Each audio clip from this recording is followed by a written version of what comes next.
कात्यायनी सिंह और आप देख रहे हैं न्यूज लाइव। IIMT विश्वविद्यालय में 3 दिवसीय अखिल भारतीय किसान मेला कल से उन्नत किस्मों के बीजों और उपकरणों का होगा प्रदर्शन।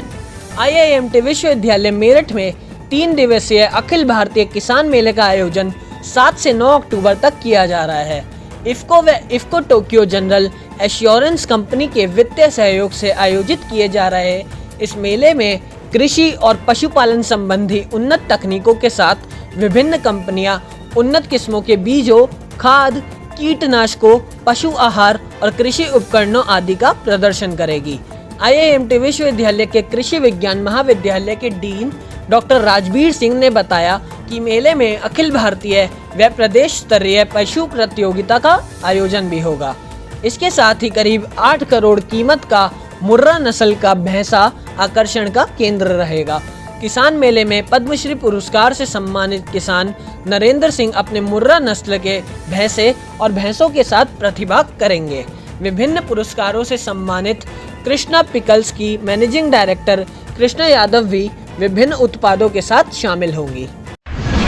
दीनदयाल उपाध्याय मैनेजमेंट कॉलेज के छात्रों का ई-लर्निंग प्लेटफॉर्म कंपनी में चयन, बिजनेस डेवलपमेंट एग्जीक्यूटिव के रूप में करेंगे कार्य। पंडित दीनदयाल उपाध्याय मैनेजमेंट कॉलेज के छात्रों का प्रतिष्ठित e learning platform company hike education में बिजनेस डेवलपमेंट एग्जीक्यूटिव के पद पर चयन हुआ है। ट्रेनिंग एंड प्लेसमेंट सेल के HOD मोहित एस रावल ने बताया कि हाइक एजुकेशन के अधिकारियों ने कड़ी चयन प्रक्रिया के बाद Aditya Verma BBA, Nishant BBA, Prabhjeet Singh BCA, यश Kataria BCA, Gayatri पूनियानी BBA, Nakul Pahuja BBA का चयन किया है। बिजनेस डेवलपमेंट एग्जीक्यूटिव के पद पर चयनित इन छात्र छात्राओं को 6.66 लाख रुपए प्रति वर्ष का वेतनमान दिया जाएगा। पंडित दीनदयाल उपाध्याय मैनेजमेंट कॉलेज के प्रबंध निदेशक डॉक्टर मयंक अग्रवाल, निदेशक डॉक्टर निर्देश वशिष्ठ और HOD रॉबिन रस्तोगी ने चयनित छात्रों और ट्रेनिंग एंड प्लेसमेंट सेल को बधाई दी है।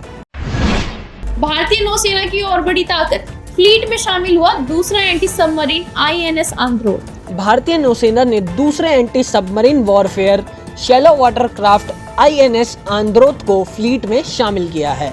इस दौरान विशाखापट्टनम नौसैनिक डॉकयार्ड में आयोजित समारोह की अध्यक्षता ईस्टर्न नेवल कमांड के chief vice admiral Rajesh Pendharkar ने की। INS आंद्रोथ का निर्माण कोलकाता की garden reach ship builders and engineers ने किया है और इसमें 80% से ज्यादा स्वदेशी सामग्री का प्रयोग किया गया है।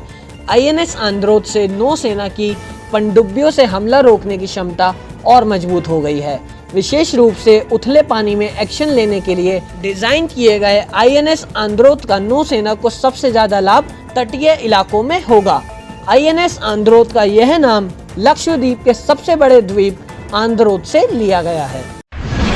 पश्चिम बंगाल में बाढ़ पीड़ितों से मिलने पहुंचे भाजपा विधायक पर हमला, भीड़ ने वाहनों में तोड़फोड़ की। पश्चिम बंगाल के जलपाईगुड़ी जिले के नागरकाटा में बाढ़ प्रभावित इलाकों का दौरा करने पहुंचे बीजेपी सांसद और विधायक पर लोगों ने हमला कर दिया और वाहनों में तोड़फोड़ की। बताया जाता है कि नागरकोटा में भाजपा का प्रतिनिधिमंडल बाढ़ पीड़ितों को राहत सामग्री बांट रहा था, तभी अचानक पथराव शुरू हो गया। हमले में मालदा नॉर्थ से बीजेपी सांसद खगेन मुर्मू गंभीर रूप से घायल हो गए। उनके सिर पर पत्थर लगने से गहरी चोट आई और उन्हें तुरंत अस्पताल ले जाया गया। सांसद के साथ सिलीगुड़ी के विधायक डॉक्टर शंकर घोष भी हमले में घायल हुए हैं। इस घटना के बाद सत्ता पक्ष और विपक्ष में आरोप प्रत्यारोप का दौर शुरू हो गया है। बीजेपी ने सत्तारूढ़ तृणमूल कांग्रेस पर हमले की साजिश का आरोप लगाया है। पुलिस ने घटना की जांच शुरू कर दी है। जयपुर के सबसे बड़े अस्पताल में लगी आग, ICU में भर्ती 8 मरीजों की गई जान। जयपुर के सबसे बड़े अस्पताल सवाई मानसिंह के ट्रॉमा सेंटर में आग लगने से 8 मरीजों की मौत हो गई, जबकि थाना पुलिस के जवानों ने कई मरीजों की जान बचा ली।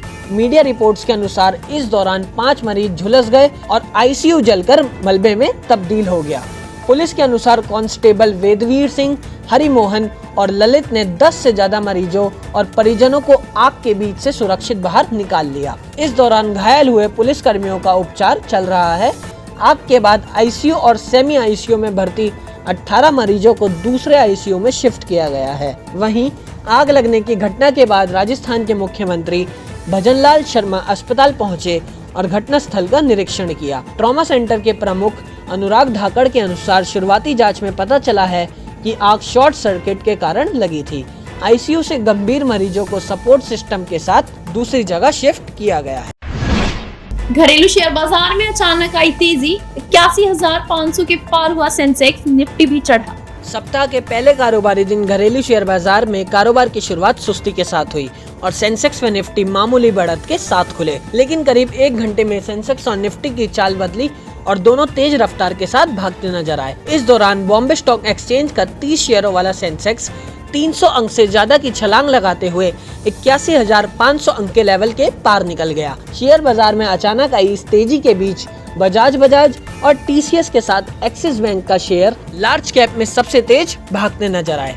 इसके साथ ही करीब 1379 कंपनियों के शेयरों ने बढ़त के साथ ट्रेड शुरू किया, जबकि 1096 कंपनियों के स्टॉक्स की ओपनिंग खराब रही।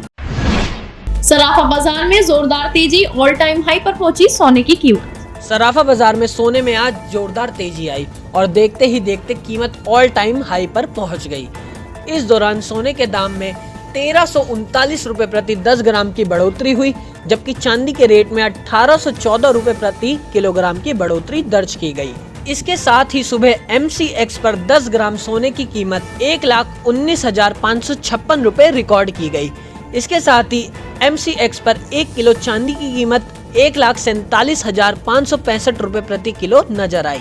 वहीं आधिकारिक वेबसाइट ibjrates.com के अनुसार 999 शुद्धता के सोने का रेट 1,19,059 रुपए प्रति 10 ग्राम और 995 शुद्धता के सोने का भाव 1,18,582 रुपए प्रति 10 ग्राम रिकॉर्ड किया गया। इसके अलावा 999 शुद्धता की चांदी की कीमत 1,48,550 रुपए प्रति किलोग्राम दर्ज की गई। आज के लिए बस इतना ही। कल फिर मिलेंगे देश और दुनिया की नई जानकारियों के साथ। तब तक के लिए देखते रहिए और सब्सक्राइब करिए IIMT मीडिया।